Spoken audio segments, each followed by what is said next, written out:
We just recently learned that Marvel Studios prevented the use of the character of Ghost Rider and Wolverine in Marvel Studios' What If.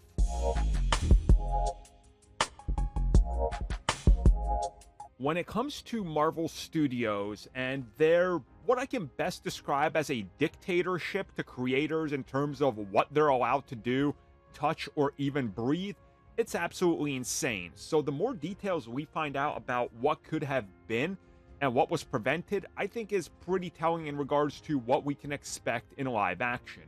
We recently learned that during the development of Marvel Studios Season 2 and early development of Season 3, which has now changed, of Marvel's What If, they tried to use characters from the X-Men, specifically Wolverine, and a character like Ghost Rider, and Marvel Studios quickly came back to them and said, no, you are not allowed to use those, do not even reference them. Now, Wolverine, it makes sense, because they were already planning to use Hugh Jackman's Wolverine in Deadpool 3 during development, so there we go. But Ghost Rider is the interesting one, because they've openly talked about wanting Ghost Rider in projects, and every time we hear about them not wanting to use something in animation first, it's an indication that live action is happening sooner rather than later.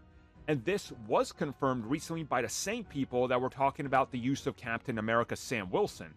They said that they asked if they could use him, and they were outright told no, the character has to appear in live action first, and then you can use him in animation.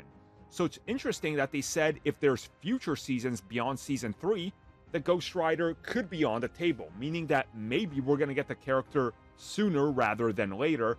But again, with a sliding timetable and release schedule that keeps getting bumped back indefinitely at this point, I honestly don't know what to think here. I think Ghost Rider should be an easy, no-brainer solution. Like, ABC was able to pull off their version of Ghost Rider on a shoestring budget, and he looked great. So maybe the rumors of that Marvel Spotlight thing are true, or maybe not. We don't really know. The Marvel Studios seems to be operating on a different frequency the last couple of years, where nothing makes sense while some things try to make sense, and then those get no development, or just constantly seem to be hitting brick walls. So we'll see, but hey, at least there's signs of life for Ghost Rider.